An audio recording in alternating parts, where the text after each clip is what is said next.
I plowed through these books. Plowed through. I ate them up. This is one of those series I wish I could read again for the first time. 5 stars. My favorite thriller I have read so far this year. I have never wanted to strangle 2 people more than I did in this book. I have not felt this passionate about a book series since ACOTAR.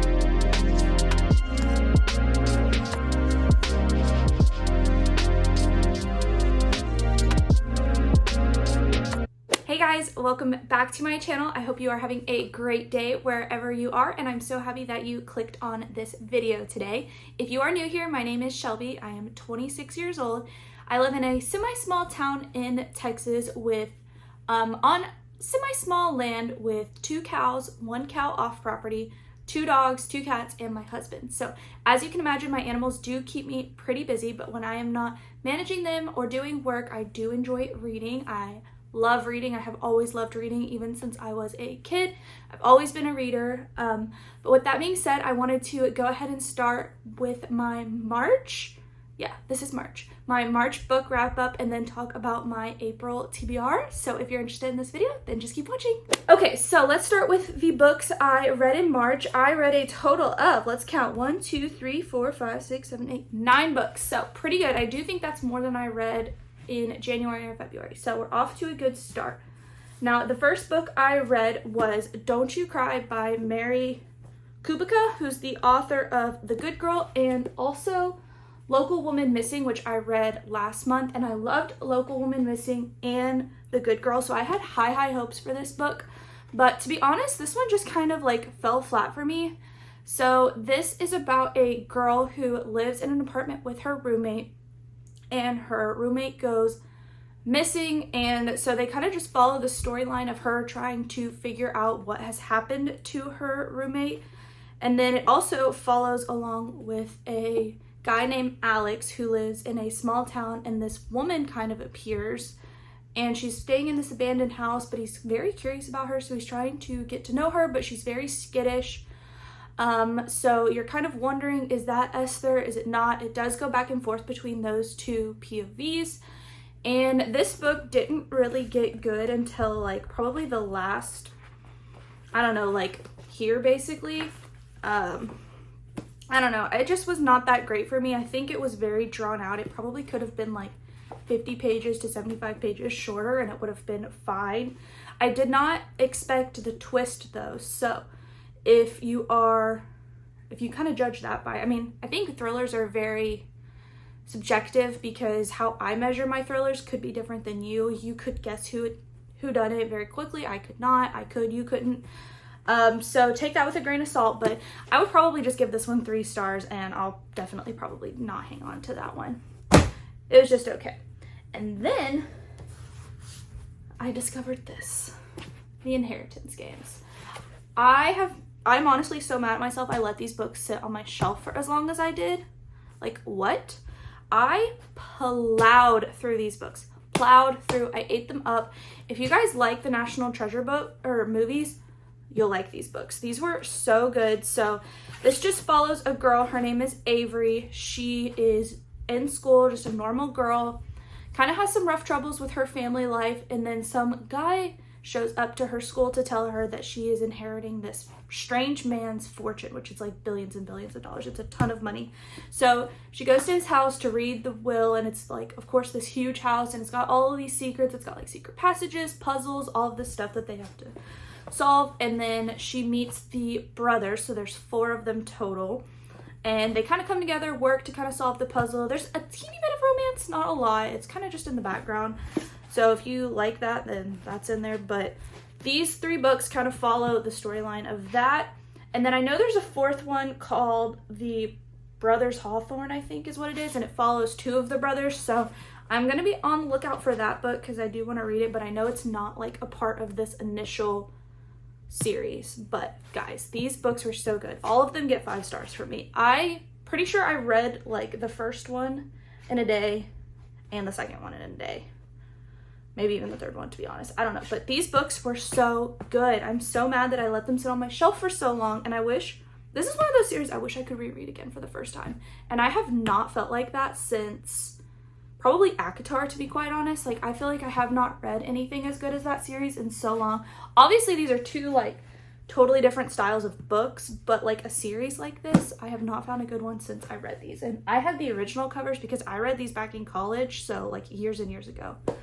But yeah, cannot recommend these books enough. I am going to recommend them to all of my family because they were just so good. And then I kind of switched back to thrillers. I would say this was a pretty heavy thriller month just because I was trying to work through my TBR over here, which is what I was looking at just now. And I did have a ton of thrillers on there, so that's kind of what I was working through. Then I read this series. So One of Us is Lying and One of Us is Next. There might even be a third one. I'm not too sure. If anybody knows, let me know. But I read the first one, and this reminds me, the beginning of it reminds me so much of The Breakfast Club, where all of the different types of people go into detention together. You know, like the popular, the bad boy, the nerdy one, all of that, the jock. But that's how this one starts. So all of them are in detention for like a phone getting caught or something, and then one of them dies during detention.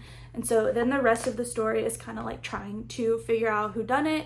And then there's like this added element of there's like not a secret website, but like a gossip website. I was trying to see, let me see if I can figure out what that was. Oh, no, it doesn't say it on the back of the book, but there's like this gossip website where secrets are getting leaked that was managed by one of these people. This book was, I guessed what happened probably 10 pages in. So this one just for me kind of wasn't like that great. I kept waiting for another twist. But wasn't really anything. And I feel like whenever you guess it super early on and then you're just like waiting for something else to happen, then you end up not being super excited about this. But I know a lot of people raved about this book, so I do think you guys should give it a try if that's something you're interested in. This read kind of like the Good Girl's Guide to Murder series. Like it's a little bit more, I'm not gonna say childish, but youngish. Like I'm curious if this is considered a young adult. It most likely is, just because it was a pretty easy read. Like I think I read this one really quick as well.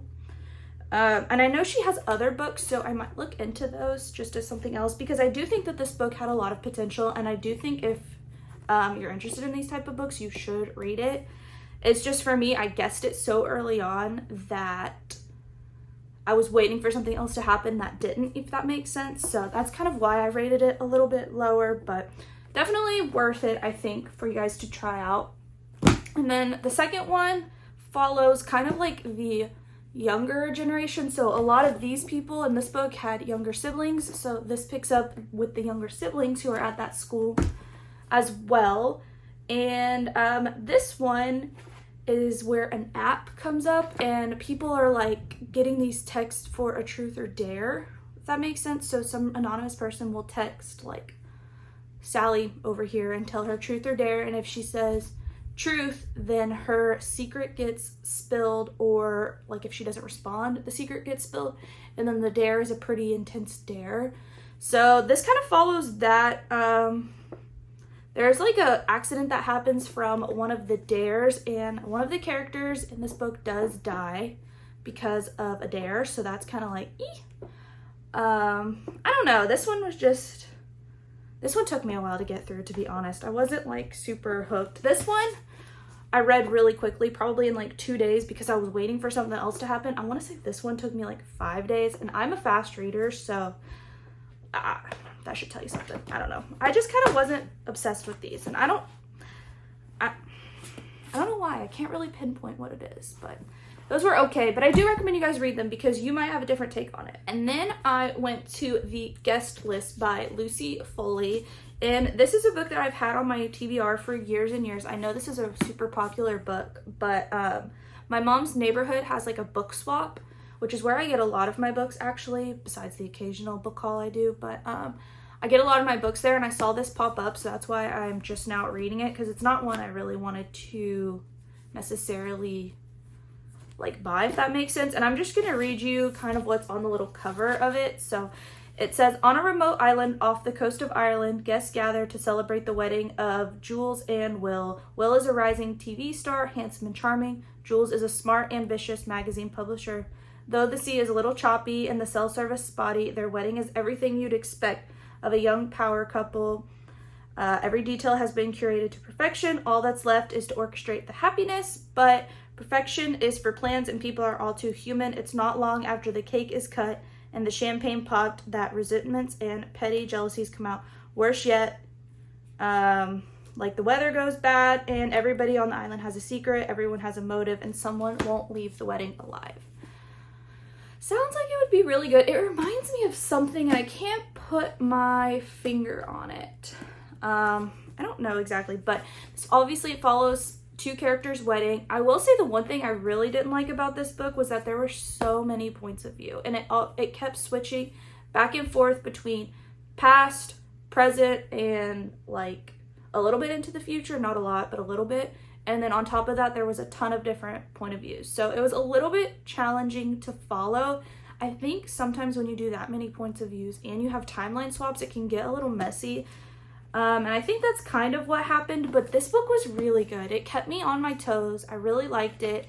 I didn't expect I'm not gonna say the ending, but there was a good twist. I expected part of it, but other half really got me, which is why I liked it so much. And it was definitely really creepy. It gave off like creepy vibes. I don't know, but this was really good. I would give this one probably like 4 stars. Did I rate my other ones?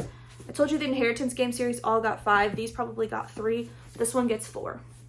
It was good. I'm gonna, if I can thrift this one, I will probably buy it, but I do need to put it back into that swap, so that's what I will be doing. But I did enjoy this book. I think it was good. There was definitely some mystery, but just be aware that there are a lot of POVs and it does switch timelines, which does make it a little bit tricky, but once you get the hang of it, it is good.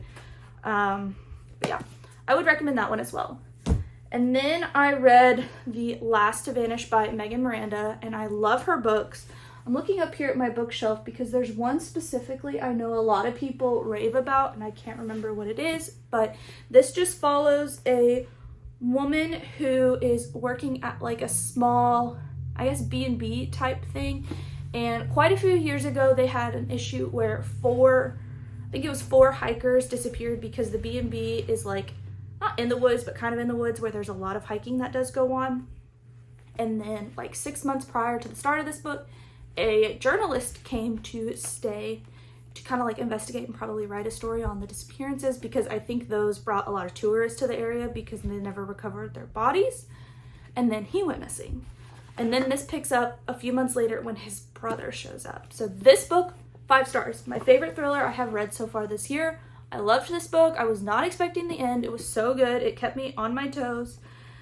I'm trying to remember if it switches POVs. It might a couple times, but it's nothing like too intense. But this book was really, really good. So obviously, the woman meets the brother and they're kind of like working together to kind of figure out who done it. And then there's a couple twists that I definitely wasn't expecting. And then the end, the big twist I wasn't expecting. So this book had me on the edge of my seat. 5 stars. I think I read it in a couple nights. It did take me a little bit longer to get through because I had some other stuff going on, but overall it was really good. And then the last book I read. Guys, okay, I know that there's probably a lot of mixed feelings about this book, but I ate this shit up. Oh my gosh, I ate this up. It was so good. I don't think I have enough words to say about this, but this book follows some characters in like high society London. If you haven't heard about it, it's very Gossip Girl vibes, like everybody has said. Have a lot of money, high society in London, girl and boy. It goes back and forth between their POVs, and they're very in love with each other, but they're toxic, if that makes sense. So kind of follows their story, but it's very fast paced and keeps you on the edge of your toes. But I have never wanted to strangle 2 people more than I did in this book. However, do I still love this book? Yes, I do. And I will say, I know that there's more to it. So at the time of filming this, I've already read the second one, and the second one left me on a cliffhanger, and I am waiting at the door almost for the third one to be delivered today because I'm going to start it. I did go out of order. I know that this series, like the first book follows Magnolia and BJ. The second book follows 2 other characters. The third one goes back to them and vice versa. I skipped the other 2. I will go back and read them, but I am so invested in this couple that I I can't. I have to read all of theirs. Even if it spoils a little bit of the other books, I don't care. I have to know. I have to know. I have to know. And like I said with the Inheritance games, I have not felt this passionate about a book series since ACOTAR. Just saying. There's not a ton of spice, but it's definitely like romantic. So give or take that. But I will say this book is toxic. Like, they do have a very toxic relationship. So if that's not for you, you won't like this book. There's definitely partying, drugs, all of that kind of stuff because it is high society London. But guys, this might be my favorite book I've read this year. I know it's only March and that's like a high bar to set, but that's how much I loved it. Like, I love. And I also like the original covers. I don't like the newer is it the US version? Like, these are the UK ones. And I'm definitely buying them in the UK versions for my shelf because I don't like the US ones. They're kind of ugly, but... So with that being said, that is all of the books that I read in March, and let's go ahead and talk about my April TBR. Okay, so like I said, I do have quite a bit of thrillers on my TBR shelf that I've been trying to get through before I buy new books. However, I did break that rule with this one. So like I said, at the time I'm filming this, it's April 1st, and I just finished the second one of this.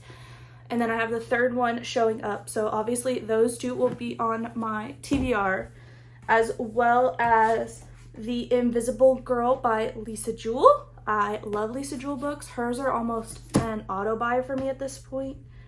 And then I have this book by Christina Lauren. It's called Roomies. I have never heard of it, but I found it at the bookstore, so I got it because I do love in Other Words and Something Wilder by her. So I thought I would give this one a chance.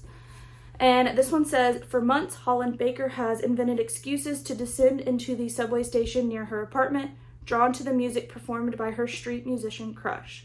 Lacking the nerve to actually talk to the captivating guitarist, fate steps in one night in the form of a drunken attacker. Calvin rescues her, but quickly disappears when the police start asking questions.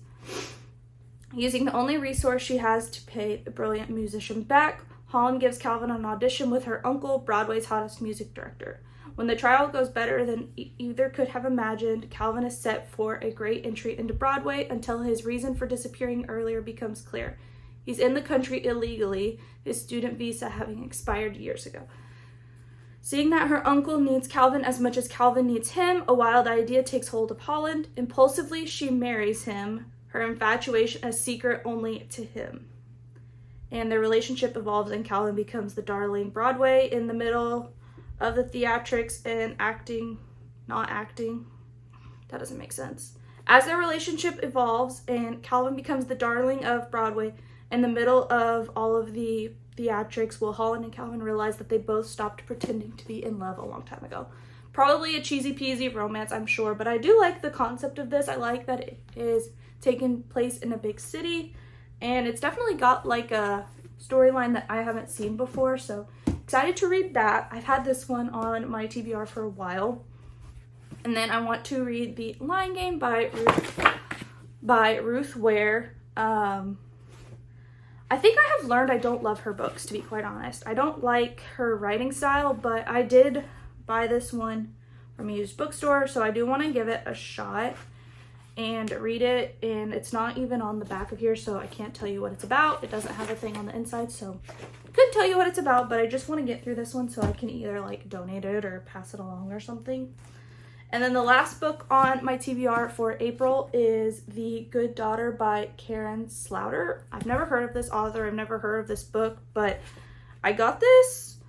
Oh, I remember where I got these two books. Somebody in my mom's neighborhood was giving away like 30 thrillers for like 10 bucks or something, so I snatched them. And this was in there. And this one says, 28 years ago, Charlotte and Samantha's happy small-town family life was torn apart by the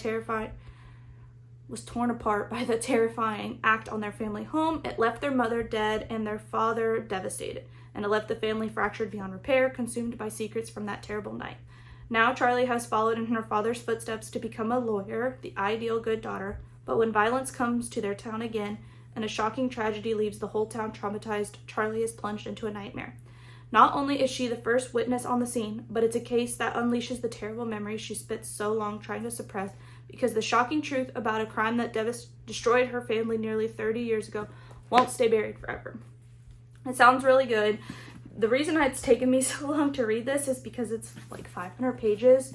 So that's been the only deterrent, but I'm excited to read that one this month as well. So with that being said, I'm gonna go ahead and end this video out because clearly I'm out of breath and I'm tired of talking. But that was my March book wrap up and my April TBR, and I hope you guys enjoyed this video, and I will see you on my next one. Bye!